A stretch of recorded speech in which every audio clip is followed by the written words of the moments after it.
Friends, how are you? I hope कि आप सब अच्छे होंगे। Welcome to Expert opinion.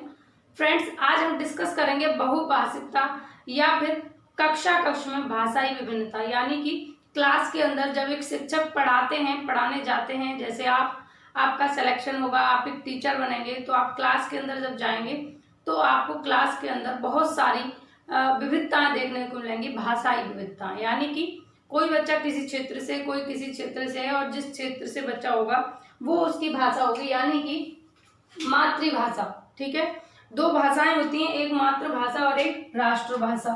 तो मैं आपको बता दूं, मातृभाषा, तो मातृभाषा वह भाषा है जो बच्चे के विकास में सबसे ज्यादा महत्वपूर्ण योगदान देती है। जब किसी बच्चे का भाषाई विकास होने लगता है तो शुरुआत में उसकी जो मातृभाषा होती है, जो उसके परिवेश की, आसपास की, उसके परिवार की जो भाषा होती है, वही मातृभाषा है। और जब बच्चा विद्यालय में आता है तो विद्यालय में अपने अनुभव लेकर आता है मातृभाषा के, और उसकी एक ग्रामर भी उसके पास में होती है, क्योंकि प्रत्येक भाषा की अपनी एक ग्रामर होती है, अपना एक व्याकरण होता है। वैसे ही मातृभाषा का भी अपना एक व्याकरण है, और बच्चा उसी को लेकर के अपने साथ में आता है मातृभाषा को। तो जब छोटे छोटे बच्चों को आप पढ़ाने जाएंगे प्राइमरी लेवल पर, तो वहां पर बच्चों की मातृभाषा को वरीयता देते हुए आपको पढ़ाने की बात की है एनसीएफ 2005 में। तो आपको कक्ष के अंतर्गत जो विविधता मिलेंगी, भाषाई विविधताएं, उनमें किस तरीके से बच्चों को पढ़ाना है और आपके सामने क्या क्या चुनौतियां आएंगी, उसके बारे में आज हम डिस्कस करेंगे, और किस तरीके से क्वेश्चन बनता है इसके बारे में भी चर्चा करेंगे। तो चलिए स्टार्ट करते हैं क्लास को। तो देखिए, बहुभाषिकता या फिर भाषाई विविधता एक ही बात है। दोनों क्लास के अंदर जब बहुत सारी भाषाएं आपको देखने के लिए मिलेंगी, भाषाई विविधताएं देखने के लिए मिलेंगी, वही बहुभाषिकता है, यानी कि बहुत सारी भाषाएं। अब भाषा शिक्षण में इसके लाभ क्या हैं, इसके बारे में चर्चा करेंगे, और बहुभाषिकता कक्षा में भाषा शिक्षण की चुनौतियों के बारे में भी चर्चा करेंगे। तो मैं आपको बताऊं, एक विद्वान शिक्षाविद हुए शायर, कौन हुए? शायर जी हुए। मैं इनको अंडरलाइन कर देती हूँ। तो विद्वान हुए एक शिक्षाविद शायर, और इन्होंने 1923 में ये बात कही, यानी कि शिक्षण में किस तरीके से लाभदायक है इसके बारे में इन्होंने बात कही थी कि एक बच्चा जिसे दो भाषाओं का ज्ञान है, जिसे दो भाषाओं का ज्ञान है, उसका IQ, उसका बुद्धि लब्धि, उसकी बुद्धि लब्धि, उसका बुद्धि लब्धांक उस बच्चे से बेहतर होगा जिसे एक भाषा का ज्ञान है। यानी कि अनेक भाषाओं को क्लास के अंदर जब बच्चा सीखेगा अपने सहपाठियों के साथ में रहकर, तो उसका IQ क्या होगा? उसका IQ हाई पहुंच जाएगा, एक प्रतिभाशाली बच्चा होगा, या फिर सामान्य बच्चों की तुलना में वो बहुत ज्यादा हायर होगा, उच्च लेवल पर होगा। ये बात कही शायर महोदय ने। अब बात कर लेते हैं शिक्षण में इसके लाभ क्या है। देखिए, मैं आपको बताऊं, जैसे दो बच्चे हैं, एक बच्चा ये है चिंटू, ठीक है, और एक बच्चा ये है मिंटू।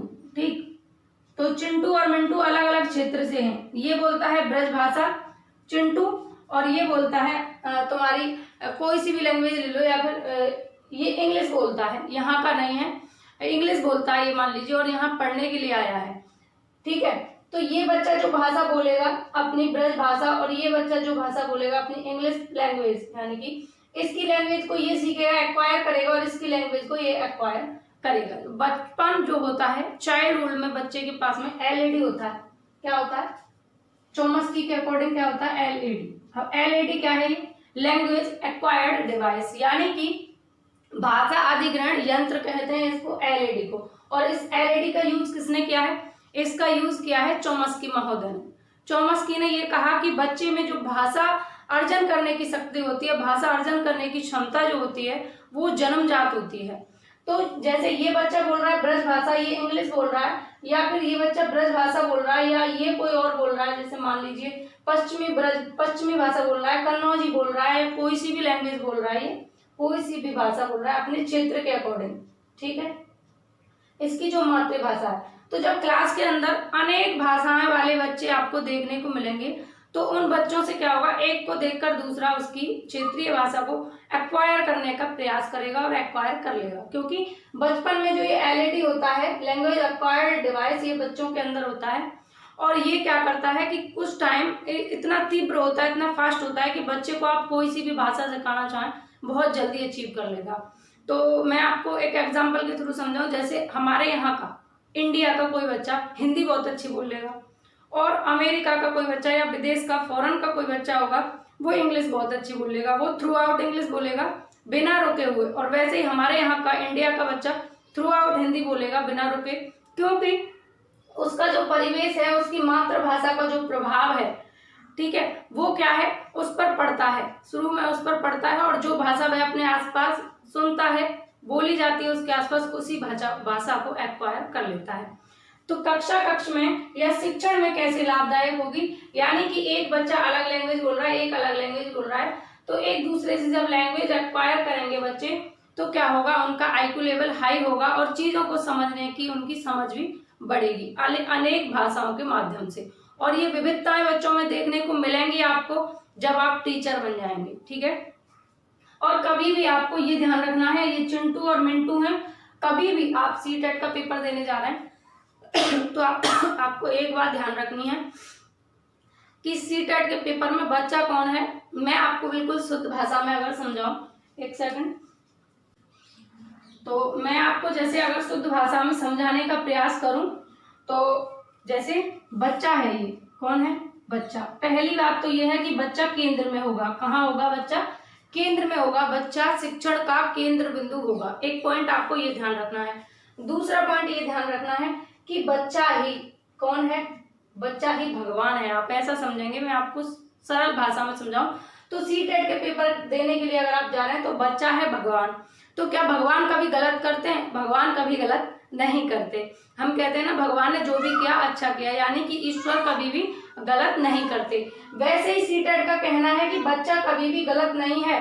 अगर बच्चा फेल हुआ है, क्वेश्चन आया हुआ है, पेपर उठा के देखिएगा, अगर बच्चा फेल हुआ है पेपर में या किसी परीक्षा में, तो इसका जिम्मेदार कौन है या क्या कारण है, तो सीधा सीधा उसमें ऑप्शन होता है कि सिस्टम फेल हुआ है। अगर एक बच्चा फेल हुआ है तो पूरा सिस्टम फेल हुआ है, पूरी व्यवस्था फेल हुई है, यानी कि बच्चे का कोई कसूर नहीं। अगर उसके पास में व्यवस्था अच्छी होती, उसके टीचर्स का उसके लिए अच्छा शिक्षण होता, तो बच्चा फेल नहीं होता। यानी कि बच्चा बिल्कुल भी गलत नहीं है, बच्चा है ईश्वर। आपको ये मान के सीटेट का पेपर देने जाना है। हो सकता है आपके ये माइंड में अगर ये चीज होगी तो आप 1-2 नंबर अपने बचा लेंगे, क्योंकि बच्चा कभी भी सीटेट के लिए गलत होगा ही नहीं। ये बात आपको ध्यान रखनी है। अब आगे चलते हैं और बहुभाषिकता कक्षा में भाषा शिक्षण की चुनौतियों के बारे में बात करते हैं। तो पहला पॉइंट है क्षेत्रीय भाषाओं का प्रभाव। तो देखिए, जब क्लास के अंदर बहुत सारे बच्चे होंगे, अनेक भाषाओं वाले, अनेक क्षेत्र से अनेक अलग अलग भाषाएं बोलने वाले, तो क्या होगा, आपके सामने एक चुनौती का काम रहेगा क्षेत्रीय भाषाओं का प्रभाव। अलग अलग क्षेत्र के बच्चे अलग अलग लैंग्वेज बोलेंगे, तो आपको थोड़ी सी कठिनाई तो होगी कि सभी बच्चों के अकॉर्डिंग आप किस तरीके से चलें, क्योंकि आपके लिए सभी बच्चे इक्वल हैं, सभी समान हैं, और आपको सभी के लिए एक ऐसा पर्टिकुलर अधिगम तैयार करना है, ऐसी शिक्षण विधि को तैयार करना है जिससे सभी बच्चों को लाभ हो सके, किसी का भी नुकसान ना हो। तो एक शिक्षक के सामने एक चुनौती का काम रहेगा क्षेत्रीय भाषाओं का प्रभाव। नेक्स्ट पॉइंट है बच्चों को सामाजिक आधार पर सुदृढ़ करने की चुनौती। देखिए, बच्चा जब पढ़ रहा है तो उसका समाज से संबंध अच्छा होना चाहिए, ठीक है, और सामाजिक बेस पर उसको अच्छा बनाने का, सुदृढ़ बनाने का, मजबूत बनाने का काम करती है भाषा। यदि उसकी भाषा अच्छी होगी तो क्या होगा कि वह समाज में अपना एक सुदृढ़ स्थान बना पाएगा।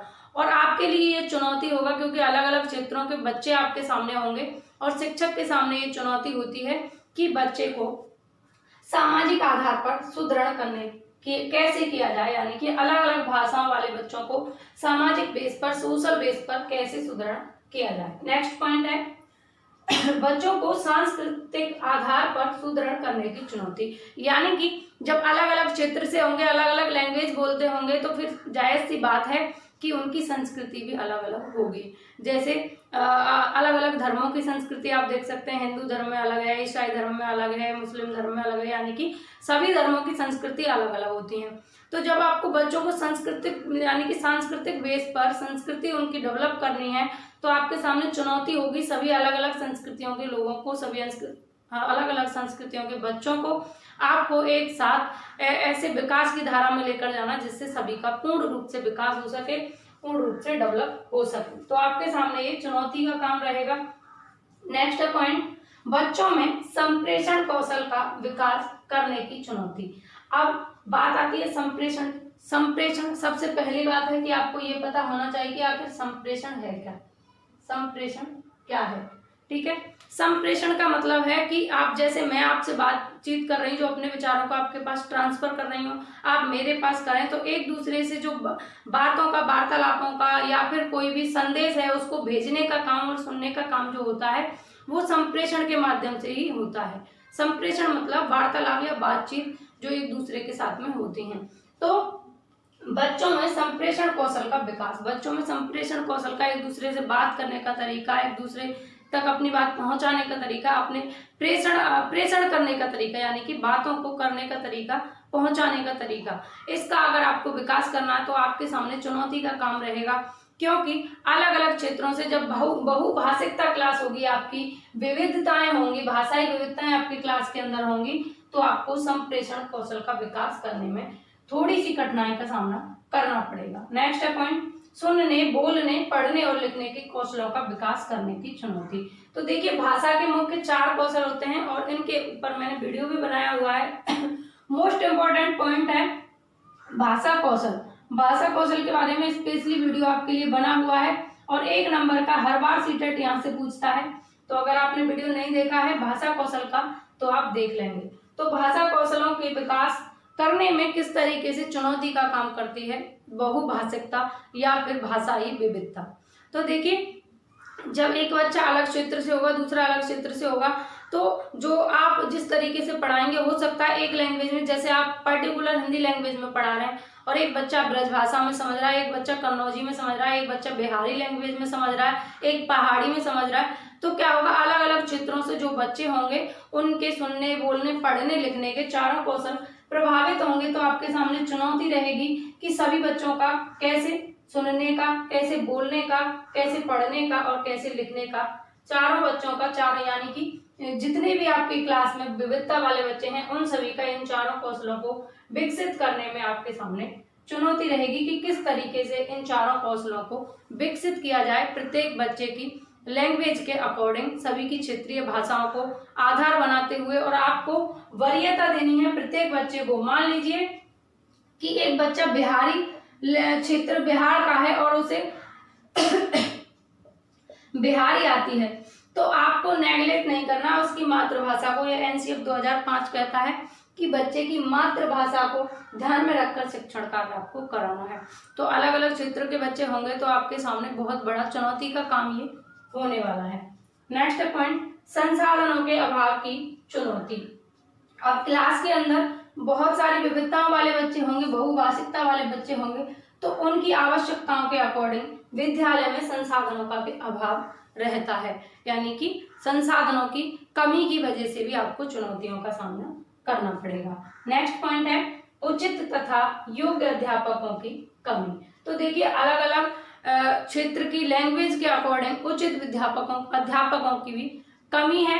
तो और क्लास के अंदर भी टीचर्स की कमी होती है, विद्यालय के अंदर भी टीचर्स की कमी होती है। जैसे कि एक प्राइमरी विद्यालय है और प्राइमरी विद्यालय में 5 टीचर्स की अगर जरूरत है 5 टीचर्स की अगर जरूरत है तो वहां पर आपको कितने मिलेंगे, आपको सिर्फ और सिर्फ 4 अध्यापक या 2 अध्यापक या फिर 3 अध्यापक मिलते हैं। और जहां 4 की जरूरत है तो वहां पर आपको अध्यापकों की भी कमी देखने को मिलती है और उचित और योग्य अध्यापकों की कमी देखने को मिलती है। इसलिए आपके सामने चुनौती का काम रहेगा, ठीक है।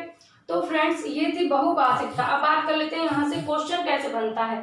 तो क्वेश्चन आपसे बनेगा कि आपकी क्लास के अंदर अनेक भाषाओं वाले बच्चे हैं, बहुभाषिकता वाले बच्चे हैं, तो उन बच्चों में आप भाषा विकास कैसे करेंगे। तो ऑप्शन होंगे मातृभाषा को वरीयता देकर, मातृभाषा को इग्नोर करके यानी कि अनदेखा करके, या उपरोक्त दोनों सही है या ऊपर वाले दोनों गलत हैं। इस तरीके से आपसे क्वेश्चन बनेगा। तो आपको ध्यान रखना है, 2 चीजें आपको ध्यान रखनी है। एक तो चिंटू और मिंटू की मातृभाषा को आपको वरीयता देनी है, ठीक है, उनकी मातृभाषा को आपको नेग्लेक्ट नहीं करना, अनदेखा नहीं करना। दूसरी बात, बच्चा केंद्र बिंदु होता है, बच्चे को केंद्र बिंदु में रखकर यानी कि बच्चे को सेंटर में रख के, बच्चे का स्थान है केंद्र में, प्रथम स्थान है, प्रमुख स्थान है और टीचर का स्थान गौण रखा गया है। पर्दे के पीछे एक सुगमकर्ता। एक क्वेश्चन और पूछा जाता है कि भाषा कक्षा में शिक्षक का क्या स्थान होता है? एक सुगमकर्ता होता है, या एक शिक्षक एक भगवान के रूप में होता है, ईश्वर के रूप में होता है, या शिक्षक एक शिक्षक होता है। यानी कि 4-5 ऑप्शन आपको बहुत सारे बना के दे देगा। आपको ध्यान रखना है कि या तो सुगमकर्ता लिखा होगा, वहां पर क्या लिखा होगा? सुगमकर्ता। अगर सुगमकर्ता आपको दिखता है तो आप सही करेंगे, बाकी का मैं इसके लिए अभ्यास पेपर भी लेकर आऊंगी। सुगमकर्ता होगा तो आप वहां पर सही कर देंगे, या फिर परामर्शदाता भी। आप अगर ऑप्शन में सुगमकर्ता नहीं है तो आप परामर्शदाता भी टिक कर सकते हैं, यानी कि परामर्श देने वाले होंगे शिक्षक सिर्फ। बाकी का बच्चा खुद से एक्टिविटी करके सीखेगा। बच्चे को करके सीखने की आदत का आपको विकास करना है, खुद से बच्चा कर करके सीखेगा। और बच्चे को एक चीज और ध्यान रखनी है कि हस्त कलाओं के बारे में ज्यादा बताना है, यानी कि बच्चा हाथों से एक्टिविटी करके सीखे, उस चीज को ज्यादा वरीयता दी गई है। तो बहुभाषिकता कक्षा में शिक्षण में क्या महत्व है बहुभाषा का? यानी कि जब बच्चा एक से ज्यादा भाषाएं जान पाएगा, एक से ज्यादा भाषाओं का अगर उसे ज्ञान हो जाएगा तो वो ज्यादा इंटेलिजेंट होगा, ज्यादा उसकी IQ ज्यादा होगा उसका अपेक्षाकृत उस बच्चे से जिसे एक या सिर्फ 2 भाषाओं का ज्ञान है। जिसे 3 से 4 भाषाओं का ज्ञान है उसका IQ लेवल भी ज्यादा होगा उसकी तुलना में। तो ये महत्वपूर्ण है शिक्षण में कि अनेक भाषाएं जो है लाभदायक होती हैं, और शायर महोदय ने ये बात कही भी है। और बहुभाषिकता की कक्षा में आपके सामने चुनौतियां क्या क्या आएंगी इसके बारे में भी हमने चर्चा की। तो फ्रेंड्स, आपको आज की क्लास कैसी लगी आप कमेंट करके बताएंगे, और पसंद आई हो क्लास तो आपसे डेली का कहना रहता है, ठीक है। मेरी थोड़ी सी तबीयत भी ठीक नहीं, जुकाम हो गया है, तो आपको अच्छी लगी हो क्लास तो लाइक करें, शेयर करें। आपसे पर डे कहना रहता है, लेकिन ये आपका काम है, आप कर दिया करें अपने हिसाब से। और चैनल पहली बार देख रहे हैं तो सब्सक्राइब करके बेल आइकन को प्रेस कर लें, और साइड में बेल आइकन पर ऑल पर क्लिक करके रखें, जिससे आने वाली जितनी भी वीडियोज होंगे, जितने भी नोटिफिकेशन होंगे चैनल पर, सभी आपको मिलते रहेंगे। इस वीडियो में बस इतना ही। Take care. राधे राधे।